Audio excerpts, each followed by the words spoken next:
दत्तात्रेय वज्रकवच स्तोत्रम्।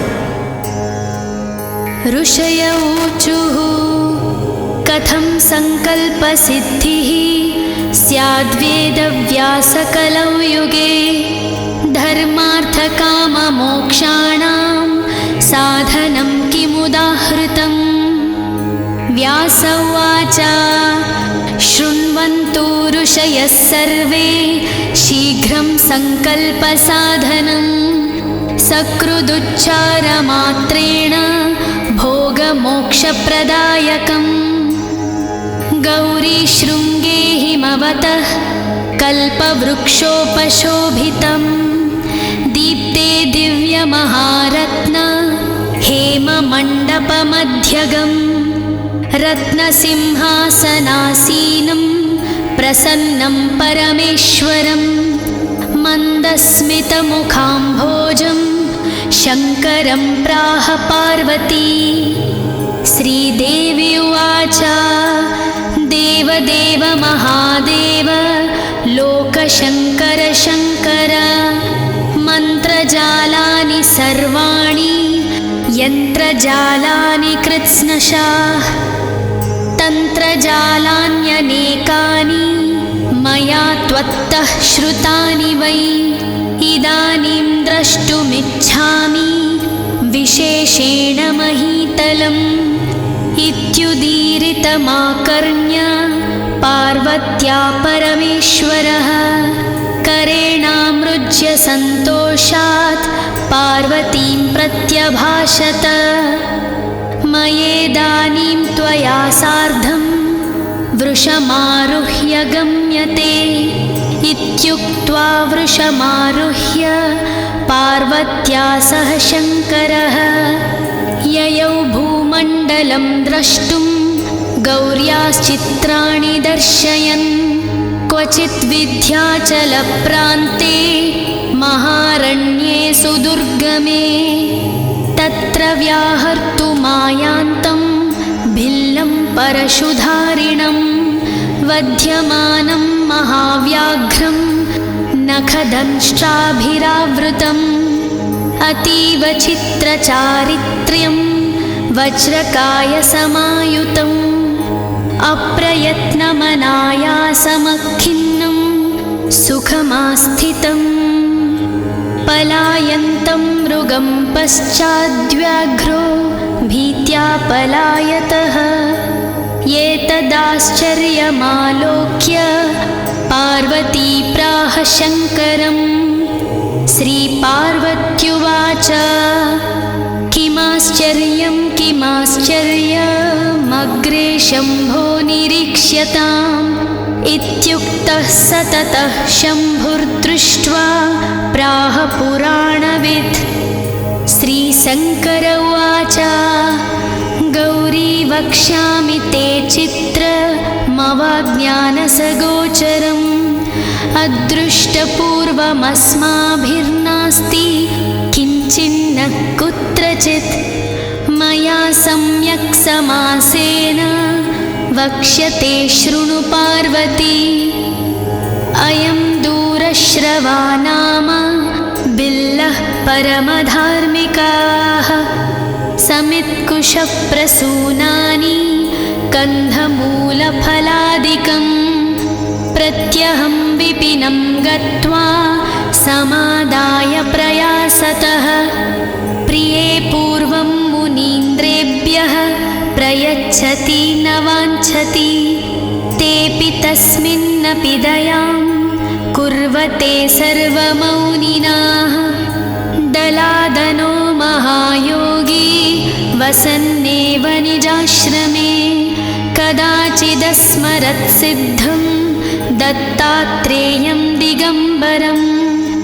दत्तात्रेयः स्मर्तृगामी चेतिहासं परीक्षितुं तत्क्षणात् सोऽपि योगीन्द्रो दत्तात्रेयः समुत्थितः तं दृष्ट्वाश्चर्यतोषाभ्यां दलादनमहामुनिः सम्पूज्याग्रे विषीदन्तं दत्तात्रेयमुवाच तं मयोपहूतः सम्प्राप्तो दत्तात्रेयमहामुने स्मतृगामी त्वमित्येतत् किं वदन्ति परीक्षितुम् मयाद्यासं स्मृतोऽसि त्वमपराधं क्षमस्व मे दत्तात्रेयो मुनिं प्राह मम प्रकृतिरीदृशी अभ्यक्त्या वा सुभक्त्या वा यः स्मरेन्नामनन्यधीः तदानीं तमुपागम्य ददामि तदभीप्सितम् दत्तात्रेयो मुनिं प्राह दलादनमुनीश्वरम् यदिष्टं तद्वृणीष्व त्वं यत् प्राप्तोऽहं त्वया स्मृतः दत्तात्रेयं मुनिं प्राह मया किमपि नोच्यते त्वच्चिते यत् स्थितं तन्मे प्रयच्छ मुनिपुङ्गवा श्रीदत्तात्रेय उवाच ममास्ति वज्रकवचं गृहाण्येत्यवदन्मुनिन् तथेत्यङ्गीकृतवते दलादमुनये मुनिः स्ववज्रकवचं प्राह ऋषिच्छन्दः पुरःसरं न्यासं ध्यानं फलं तत्र प्रयोजनमशेषतः अस्य श्रीदत्तात्रेयवज्रकवचस्तोत्रमहामन्त्रस्य किरातरूपी महारुद्रऋषिः अनुष्ठुप्-छन्दः श्रीदत्तात्रेयो देवताद्रां बीजम् आं शक्तिः क्रौं कीलकम् ॐ आत्मने नमः ॐ द्रीं मनसे नमः ॐ आं द्रीं श्रीं सौः ॐ क्लां क्लीं क्लूं क्लैं क्लौं क्लः श्रीदत्तात्रेयप्रसादसिद्ध्यर्थे जपे विनियोगः करन्यासः ॐ द्रां अङ्गुष्ठाभ्यां नमः ॐ द्रीं तर्जनीभ्यां नमः ॐ द्रूं मध्यमाभ्यां नमः ॐ द्रैं अनामिकाभ्यां नमः ॐ द्रौं कनिष्ठिकाभ्यां नमः ॐ द्रः करतलकरपृष्ठाभ्यां नमः हृदयादिन्यासः ॐ द्रां हृदयाय नमः ॐ द्रीं शिरसे स्वाहा ॐ द्रूं शिखायै वषट् ॐ द्रैं कवचाय हुं ॐ द्रौं नेत्रत्रयाय वौषट् ॐ द्रः अस्त्राय फट् ॐ भूर्भुवः सुवरोमिति दिग्बन्धः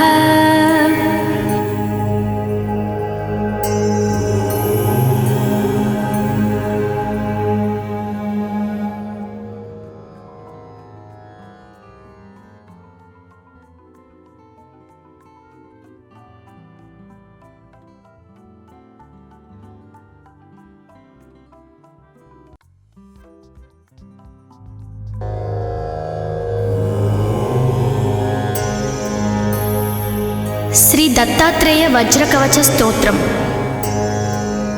ऋषय ऊचुः कथं संकल्पसिद्धिः स्याद्वेदव्यासकलौ युगे धर्मार्थकाममोक्षाणां साधनं किमुदाहृतम्। व्यास उवाच शृण्वन्तु ऋषयः सर्वे शीघ्रं संकल्पसाधनं सकृदुच्चारमात्रेण भोगमोक्षप्रदायकम्। गौरीशृङ्गे हिमवतः कल्पवृक्षोपशोभितं दीप्ते दिव्यमहारत्न हेममण्डपमध्यगम् रत्नसिंहासनासीनं प्रसन्नं परमेश्वरं मन्दस्मितमुखाम्भोजं शङ्करं प्राह पार्वती।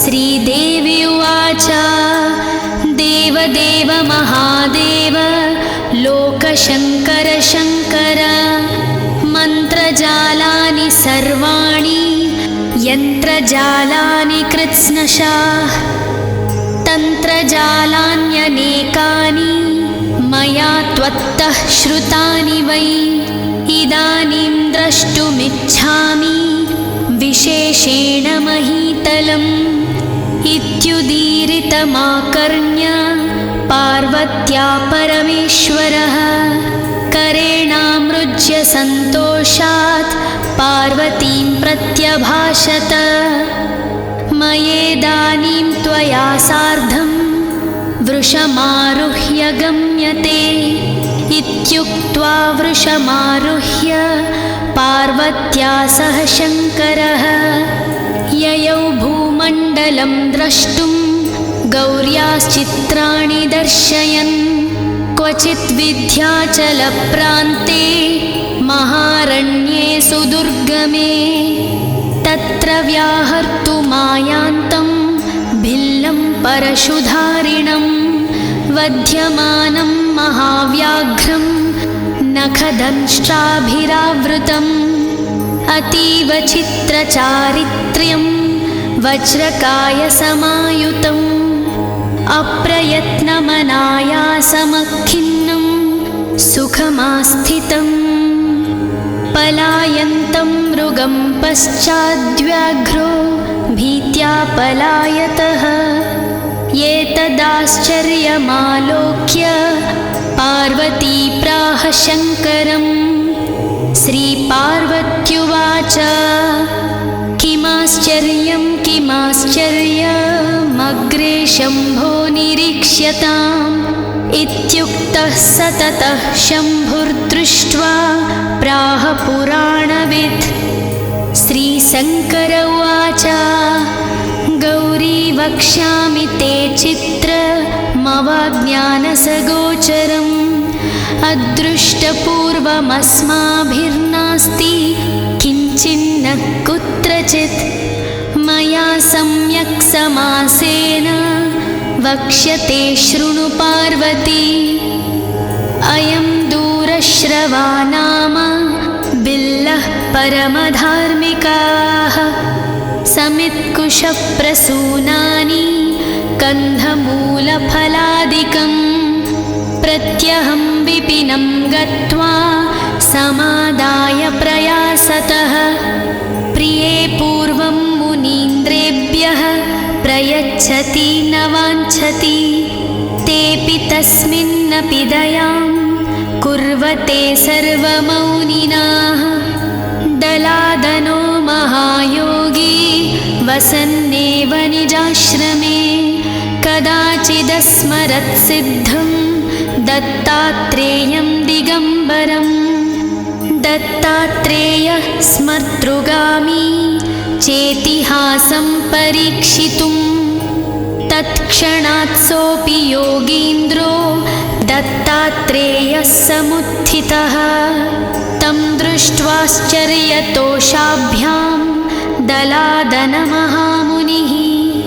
सम्पूज्याग्रे विषीदन्तं दत्तात्रेयमुवाच तं मयोपहूतः सम्प्राप्तो दत्तात्रेयमहामुने स्मर्तृगामी त्वमित्येतत् किं वदन्ति परीक्षितुं मयाद्यासं स्मृतोऽसि त्वमपराधं क्षमस्व मे दत्तात्रेयो मुनिं प्राह मम प्रकृतिरीदृशी अभ्यक्त्या वा सुभक्त्या वा यः स्मरेन्नामनन्यधीः तदानीं तमुपागम्य ददामि तदभीप्सितम् दत्तात्रेयो मुनिं प्राह दलादनमुनीश्वरम् यदिष्टं तद्वृणीष्वत्वं यत्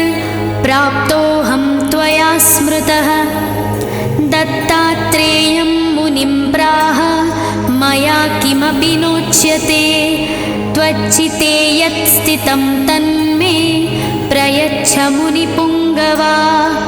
श्रीदत्तात्रेय उवाच ममास्ति वज्रकवचं गृहाण्येत्यवदन् मुनिं तथेत्यङ्गीकृतवते दलादमुनये मुनिः।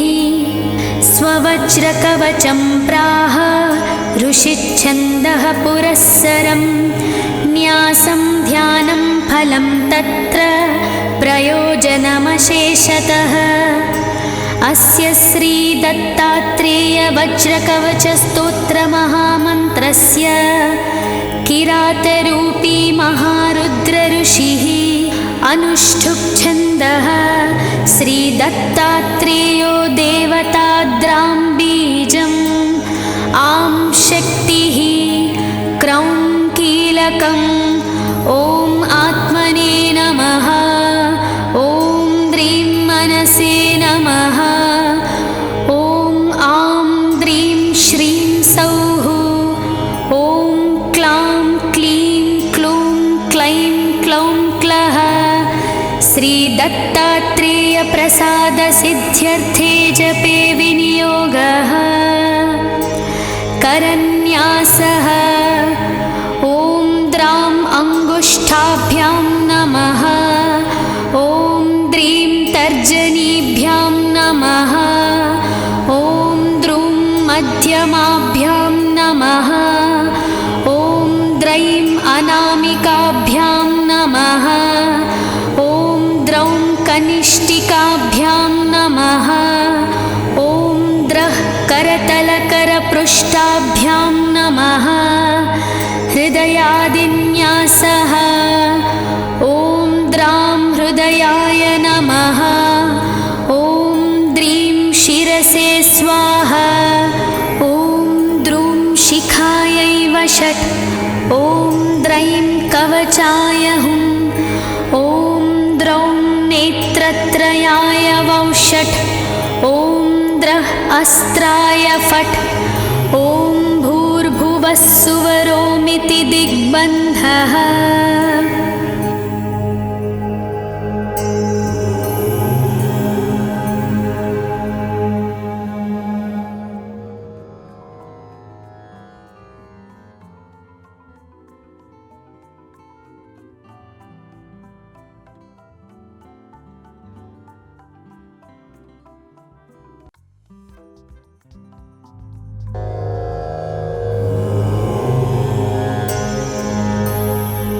श्री दत्तात्रेय वज्रकवच स्तोत्रम्।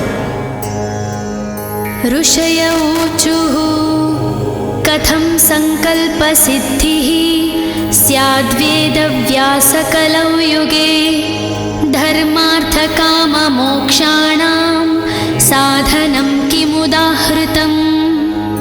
व्यास उवाच शृण्वन्तु ऋषयः सर्वे शीघ्रं संकल्पसाधनं सकृदुच्चारमात्रेण भोगमोक्षप्रदायकम्। गौरीशृङ्गे हिमवतः कल्पवृक्षोपशोभितं दीप्ते दिव्यमहारत्न हेममण्डपमध्यगम् रत्नसिंहासनासीनं प्रसन्नं परमेश्वरं मन्दस्मितमुखाम्भोजं शङ्करं प्राह पार्वती। श्रीदेवी उवाच देवदेव महादेव लोकशङ्कर शङ्कर मन्त्रजालानि सर्वाणि यन्त्रजालानि कृत्स्नशाः तन्त्रजालान्यनेकानि मया त्वत्तः श्रुतानि वै इदानीं द्रष्टुमिच्छामि विशेषेण महीतलम् इत्युदीरितमाकर्ण्य पार्वत्या परमेश्वरः करेणामृज्य सन्तोषात् पार्वतीं प्रत्यभाषत मयेदानीं त्वया सार्धं वृषमारुह्य गम्यते। इत्युक्त्वा वृषमारुह्य पार्वत्या सह शङ्करः ययौ भूमण्डलं द्रष्टुं गौर्याश्चित्राणि दर्शयन्। क्वचित् विन्ध्याचलप्रान्ते महारण्ये सुदुर्गमे तत्र व्याहर्तुमायान्तं भिल्लं परशुधारिणं वध्यमानं महाव्याघ्रं नखदंष्ट्राभिरावृतम् अतीव चित्रचारित्र्यं वज्रकायसमायुतम् अप्रयत्नमनायासमखिन्नं सुखमास्थितम् पलायन्तं मृगं पश्चाद्व्याघ्रो भीत्या पलायतः। एतदाश्चर्यमालोक्य पार्वती प्राह शङ्करम्। श्रीपार्वत्युवाच किमाश्चर्यं किमाश्चर्यमग्रे शम्भो निरीक्ष्यताम्। इत्युक्तः स ततः शम्भुर्दृष्ट्वा प्राह पुराणवित्। श्रीशङ्कर उवाच गौरी वक्ष्यामि ते चित्रमवाज्ञानसगोचरम् अदृष्टपूर्वमस्माभिर्नास्ति किञ्चिन्न कुत्रचित्। मया सम्यक् समासेन वक्ष्यते शृणु पार्वती। अयं दूरश्रवा नाम बिल्लः परमधार्मिकाः समित्कुशप्रसूनानि कन्धमूलफलादिकम् प्रत्यहं विपिनं गत्वा समादाय प्रयासतः। प्रिये पूर्वं मुनीन्द्रेभ्यः प्रयच्छति न वाञ्छति तेऽपि तस्मिन्नपि दयां कुर्वते सर्वमौनिनाः। दलादनो महायोगी वसन्नेव निजाश्रमे कदाचिदस्मरत्सिद्धं दत्तात्रेयं दिगम्बरम्। दत्तात्रेयः स्मर्तृगामी चेतिहासं परीक्षितुं तत्क्षणात् सोऽपि योगीन्द्रो दत्तात्रेयः समुत्थितः। तं दृष्ट्वाश्चर्यतोषाभ्यां दलादनमहामुनिः सम्पूज्याग्रे विषीदन्तं दत्तात्रेयमुवाच तं। मयोपहूतः सम्प्राप्तो दत्तात्रेयमहामुने स्मर्तृगामी त्वमित्येतत् किं वदन्ति परीक्षितुं। मयाद्यासं स्मृतोऽसि त्वमपराधं क्षमस्व मे। दत्तात्रेयो मुनिं प्राह मम प्रकृतिरीदृशी अभ्यक्त्या वा सुभक्त्या वा यः स्मरेन्नामनन्यधीः तदानीं तमुपागम्य ददामि तदभीप्सितम्। दत्तात्रेयो मुनिं प्राह दलादनमुनीश्वरम् यदिष्टं तद्वृणीष्वत्वं यत् प्राप्तोऽहं त्वया स्मृतः।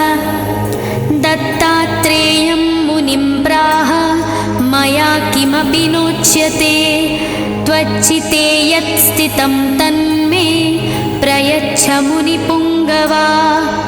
श्रीदत्तात्रेय उवाच ममास्ति वज्रकवचं गृहाण्येत्यवदन्मुनिं तथेत्यङ्गीकृतवते दलादमुनये मुनिः। स्ववज्रकवचं प्राह ऋषिच्छन्दः पुरःसरं न्यासं ध्यानं फलं तत्र प्रयोजनमशेषतः। अस्य श्रीदत्तात्रेयवज्रकवचस्तोत्रमहामन्त्रस्य किरातरूपी महारुद्रऋषिः अनुष्ठुप् छन्दः। श्रीदत्तात्रेयो देवता द्रां बीजम् आं शक्तिः क्रौं कीलकम् ॐ आत्मने नमः ॐ द्रीं मनसे नमः ॐ आं द्रीं श्रीं सौः ॐ क्लां क्लीं क्लूं क्लैं क्लौं क्लः श्रीदत्तात्रेयप्रसादसिद्ध्यर्थे जपे विनियोगः करन्यासः ॐ द्रां अङ्गुष्ठाभ्यां नमः ॐ द्रीं तर्जनीभ्यां नमः ॐ द्रूं मध्यमाभ्यां नमः ॐ द्रैं अनामिकाभ्यां नमः ॐ द्रौं कनिष्ठिकाभ्यां नमः ॐ द्रः करतलकरपृष्ठाभ्यां नमः हृदयादिन्यासः ॐ द्रां हृदयाय नमः ॐ द्रीं शिरसे स्वाहा ॐ द्रूं शिखायै वषट् ॐ द्रैं कवचाय हुं ॐ द्रौं नेत्रत्रयाय वौषट् ॐ द्रः अस्त्राय फट् ॐ भूर्भुवः सुवरोमिति दिग्बन्धः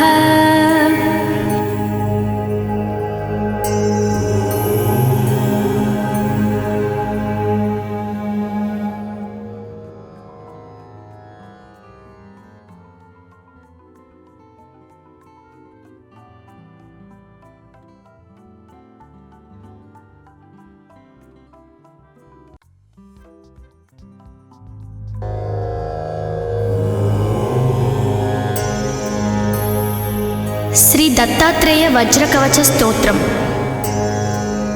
ऋषय ऊचुः कथं संकल्पसिद्धिः स्याद्वेदव्यासकलौ युगे धर्मार्थकाममोक्षाणां साधनं किमुदाहृतम्। व्यास उवाच शृण्वन्तु ऋषयः सर्वे शीघ्रं संकल्पसाधनं सकृदुच्चारमात्रेण भोगमोक्षप्रदायकम्। गौरीशृङ्गे हिमवतः कल्पवृक्षोपशोभितं दीप्ते दिव्यमहारत्न हेममण्डपमध्यगम् रत्नसिंहासनासीनं प्रसन्नं परमेश्वरं मन्दस्मितमुखाम्भोजं शङ्करं प्राह पार्वती। श्रीदेवी उवाच देवदेव महादेव लोकशङ्कर शङ्कर मन्त्रजालानि सर्वाणि यन्त्रजालानि कृत्स्नशाः तन्त्रजालान्यनेकानि मया त्वत्तः श्रुतानि वै इदानीं द्रष्टुमिच्छामि विशेषेण महीतलम् इत्युदीरितमाकर्ण्य पार्वत्या परमेश्वरः करेणामृज्य सन्तोषात् पार्वतीं प्रत्यभाषत मयेदानीं त्वया सार्धं वृषमारुह्य गम्यते इत्युक्त्वा वृषमारुह्य पार्वत्या सह शङ्करः ययौ भूमण्डलं द्रष्टुं गौर्याश्चित्राणि दर्शयन् क्वचित् विन्ध्याचलप्रान्ते महारण्ये सुदुर्गमे तत्र व्याहर्तुमायान्तं भिल्लं परशुधारिणं वध्यमानं महाव्याघ्रं नखदंष्ट्राभिरावृतम् अतीव चित्रचारित्र्यं वज्रकायसमायुतम् अप्रयत्नमनायासमखिन्नं सुखमास्थितम् पलायन्तं मृगं पश्चाद्व्याघ्रो भीत्या पलायतः एतदाश्चर्यमालोक्य पार्वती प्राह शङ्करम्। श्रीपार्वत्युवाच किमाश्चर्यं किमाश्चर्यमग्रे शम्भो निरीक्ष्यताम्। इत्युक्तः स ततः शम्भुर्दृष्ट्वा प्राह पुराणवित्। श्रीशङ्कर उवाच गौरी वक्ष्यामि ते चित्रमवाज्ञानसगोचरम्। अदृष्टपूर्वमस्माभिर्नास्ति किञ्चिन्न कुत्रचित्। मया सम्यक् समासेन वक्ष्यते शृणु पार्वती। अयं दूरश्रवा नाम बिल्लः परमधार्मिकाः। समित्कुशप्रसूनानि कन्धमूलफलादिकं। प्रत्यहं विपिनं गत्वा समादाय प्रयासतः। प्रिये पूर्वं मुनीन्द्रेभ्यः प्रयच्छति न वाञ्छति। तेऽपि तस्मिन्नपि दयां कुर्वते सर्वमौनिनाः। दलादनो महायोगी वसन्नेव निजाश्रमे। कदाचिदस्मरत्सिद्धं दत्तात्रेयं दिगम्बरम्। दत्तात्रेयः स्मर्तृगामी चेतिहासं परीक्षितुम्। तत्क्षणात् सोऽपि योगीन्द्रो दत्तात्रेयः समुत्थितः। तं दृष्ट्वाश्चर्यतोषाभ्यां दलादनमहामुनिः सम्पूज्याग्रे विषीदन्तं दत्तात्रेयमुवाच तम्। मयोपहूतः सम्प्राप्तो दत्तात्रेयमहामुने। स्मर्तृगामी त्वमित्येतत् किं वदन्ति परीक्षितुम्। मयाद्यासं स्मृतोऽसि त्वमपराधं क्षमस्व मे। दत्तात्रेयो मुनिं प्राह मम प्रकृतिरीदृशी। अभ्यक्त्या वा सुभक्त्या वा यः स्मरेन्नामनन्यधीः। तदानीं तमुपागम्य ददामि तदभीप्सितम्। दत्तात्रेयो मुनिं प्राह दलादनमुनीश्वरम्। यदिष्टं तद्वृणीष्वत्वं यत् प्राप्तोऽहं त्वया स्मृतः। दत्तात्रेयं मुनिं प्राह मया किमपि नोच्यते। त्वच्चिते यत् स्थितं तन्मे प्रयच्छ मुनिपुङ्गवा। श्रीदत्तात्रेय उवाच ममास्ति वज्रकवचं गृहाण्येत्यवदन्मुनिं। तथेत्यङ्गीकृतवते दलादमुनये मुनिः। स्ववज्रकवचं प्राह ऋषिच्छन्दः पुरःसरं। न्यासं ध्यानं फलं तत्र प्रयोजनमशेषतः। अस्य श्रीदत्तात्रेयवज्रकवचस्तोत्रमहामन्त्रस्य किरातरूपी महारुद्रऋषिः अनुष्ठुप्-छन्दः। श्रीदत्तात्रेयो देवताद्रां बीजम् आं शक्तिः क्रौं कीलकम्। ॐ आत्मने नमः। ॐ द्रीं मनसे नमः। ॐ आं द्रीं श्रीं सौः। ॐ क्लां क्लीं क्लूं क्लैं क्लौं क्लः। श्रीदत्तात्रेयप्रसादसिद्ध्यर्थे जपे विनियोगः। करन्यासः ॐ द्रां अङ्गुष्ठाभ्यां नमः। ॐ द्रीं तर्जनीभ्यां नमः। ॐ द्रुं मध्यमाभ्यां नमः। ॐ द्रैं अनामिकाभ्यां नमः।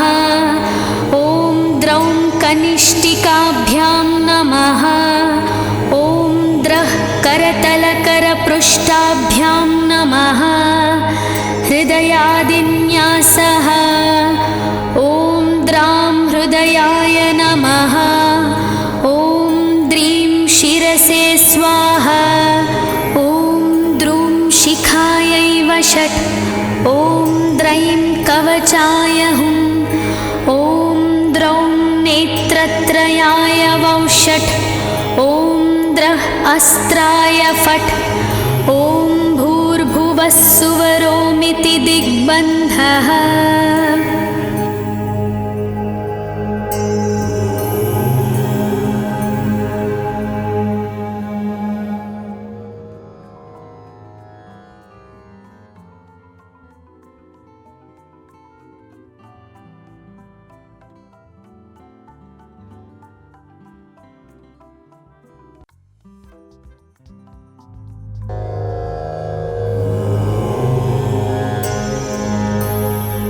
श्री दत्तात्रेय वज्रकवच स्तोत्रम्। ऋषय ऊचुः कथं संकल्पसिद्धिः स्याद्वेदव्यासकलौ युगे धर्मार्थकाममोक्षाणां साधनं किमुदाहृतम्। व्यास उवाच शृण्वन्तु ऋषयः सर्वे शीघ्रं संकल्पसाधनं सकृदुच्चारमात्रेण भोगमोक्षप्रदायकम्। गौरीशृङ्गे हिमवतः कल्पवृक्षोपशोभितं दीप्ते दिव्यमहारत्न हेममण्डपमध्यगम् रत्नसिंहासनासीनं प्रसन्नं परमेश्वरं मन्दस्मितमुखाम्भोजं शङ्करं प्राह पार्वती।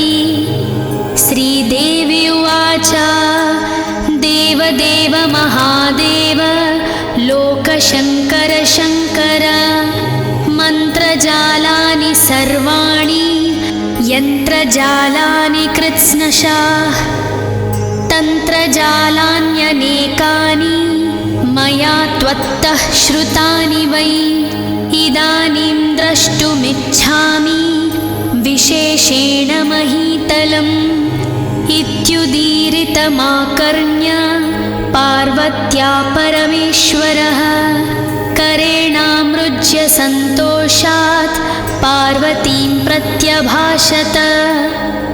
मयेदानीं त्वया सार्धं वृषमारुह्य गम्यते इत्युक्त्वा वृषमारुह्य पार्वत्या सह शङ्करः ययौ भूमण्डलं द्रष्टुं गौर्याश्चित्राणि दर्शयन् क्वचित् विन्ध्याचलप्रान्ते महारण्ये सुदुर्गमे तत्र व्याहर्तुमायान्तं भिल्लं परशुधारिणं वध्यमानं महाव्याघ्रं नखदंष्ट्राभिरावृतम् अतीव चित्रचारित्र्यं वज्रकायसमायुतम् अप्रयत्नमनायासमखिन्नं सुखमास्थितम् पलायन्तं मृगं पश्चाद्व्याघ्रो भीत्या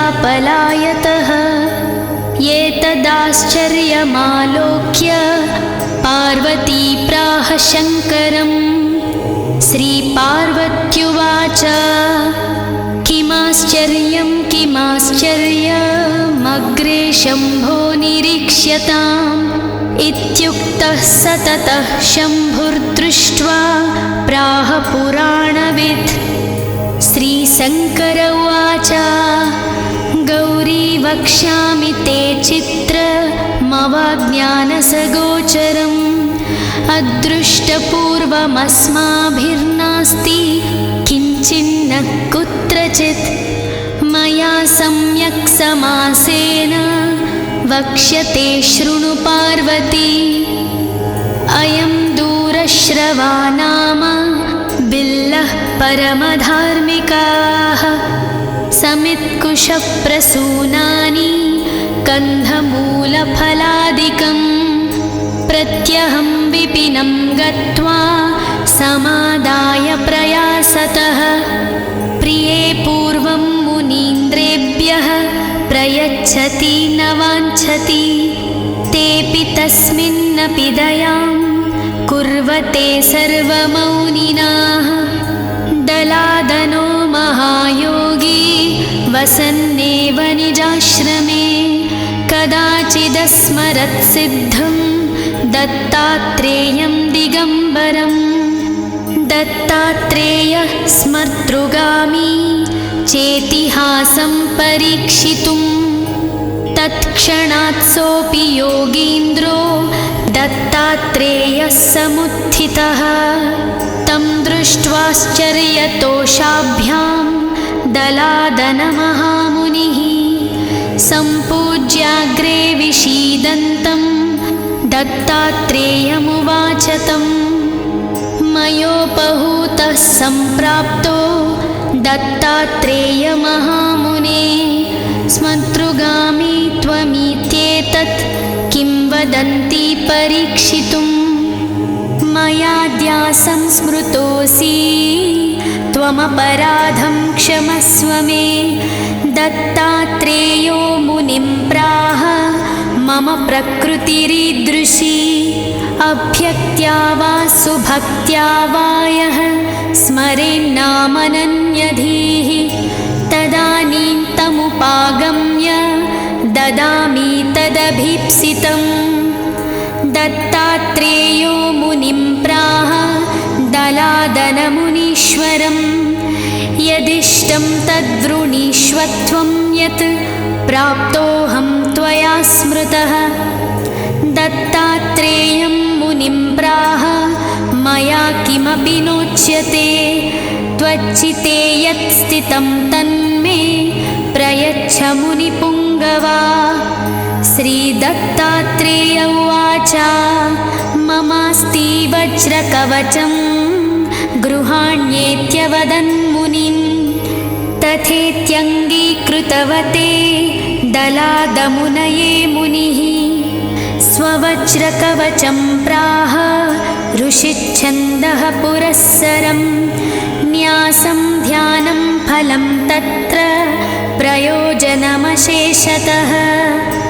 अस्य श्रीदत्तात्रेयवज्रकवचस्तोत्रमहामन्त्रस्य किरातरूपी महारुद्रऋषिः अनुष्ठुप्-छन्दः श्रीदत्तात्रेयो देवताद्रां बीजम् आं शक्तिः क्रौं कीलकम् ॐ आत्मने नमः ॐ द्रीं मनसे नमः ॐ आं द्रीं श्रीं सौः ॐ क्लां क्लीं क्लूं क्लैं क्लौं क्लः।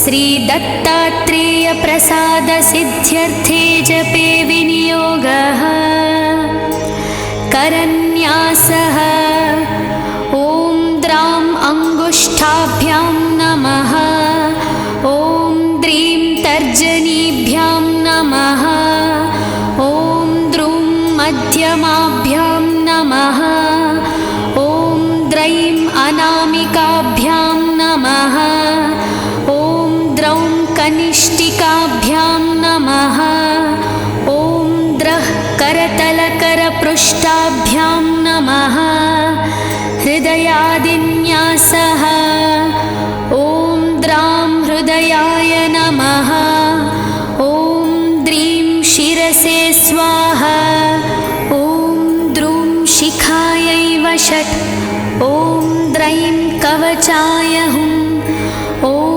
द्रौं नेत्रत्रयाय वौषट् ॐ द्रः अस्त्राय फट् ॐ भूर्भुवः सुवरोमिति दिग्बन्धः।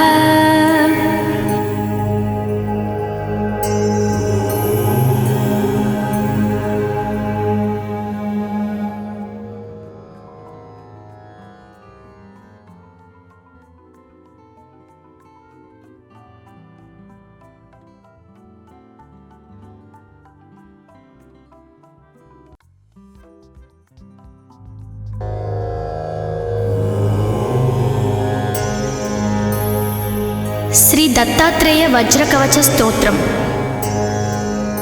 ऋषय ऊचुः कथं संकल्पसिद्धिः स्याद्वेदव्यासकलौ युगे धर्मार्थकाममोक्षाणां साधनं किमुदाहृतम्। व्यास उवाच शृण्वन्तु ऋषयः सर्वे शीघ्रं संकल्पसाधनं सकृदुच्चारमात्रेण भोगमोक्षप्रदायकम्। गौरीशृङ्गे हिमवतः कल्पवृक्षोपशोभितं दीप्ते दिव्यमहारत्न हेममण्डपमध्यगम् रत्नसिंहासनासीनं प्रसन्नं परमेश्वरं मन्दस्मितमुखाम्भोजं शङ्करं प्राह पार्वती। श्रीदेवी उवाच देवदेव महादेव लोकशङ्कर शङ्कर मन्त्रजालानि सर्वाणि यन्त्रजालानि कृत्स्नशाः तन्त्रजालान्यनेकानि मया त्वत्तः श्रुतानि वै इदानीं द्रष्टुमिच्छामि विशेषेण महीतलम् इत्युदीरितमाकर्ण्य पार्वत्या परमेश्वरः करेणामृज्य सन्तोषात् पार्वतीं प्रत्यभाषत मयेदानीं त्वया सार्धं वृषमारुह्य गम्यते इत्युक्त्वा वृषमारुह्य पार्वत्या सह शङ्करः ययौ भूमण्डलं द्रष्टुं गौर्याश्चित्राणि दर्शयन् क्वचित् विन्ध्याचलप्रान्ते महारण्ये सुदुर्गमे तत्र व्याहर्तुमायान्तं भिल्लं परशुधारिणं वध्यमानं महाव्याघ्रं नखदंष्ट्राभिरावृतम् अतीव चित्रचारित्र्यं वज्रकायसमायुतम् अप्रयत्नमनायासमखिन्नं सुखमास्थितम् पलायन्तं मृगं पश्चाद्व्याघ्रो भीत्या पलायतः एतदाश्चर्यमालोक्य पार्वती प्राह शङ्करम् श्रीपार्वत्युवाच किमाश्चर्यमग्रे शम्भो निरीक्ष्यताम् इत्युक्तः सततः शम्भुर्दृष्ट्वा प्राह पुराणवित्।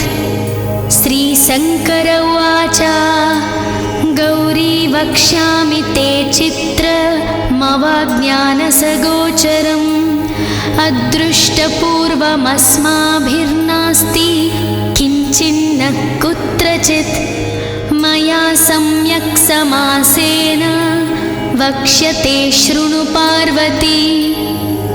अयं दूरश्रवा नाम बिल्लः परमधार्मिकाः समित्कुशप्रसूनानि कन्धमूलफलादिकम् प्रत्यहं विपिनं गत्वा समादाय प्रयासतः प्रिये पूर्वं मुनीन्द्रेभ्यः प्रयच्छति न वाञ्छति तेऽपि तस्मिन्नपि दयां कुर्वते सर्वमौनिनाः।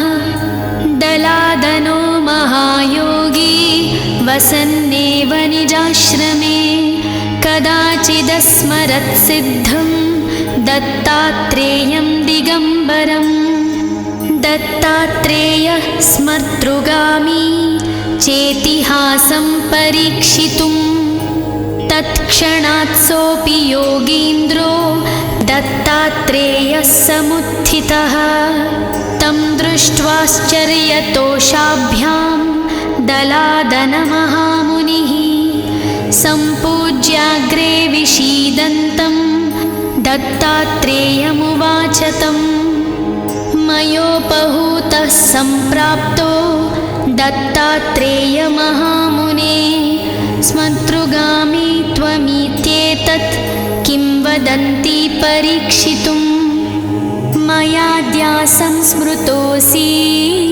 त्वमपराधं क्षमस्व मे।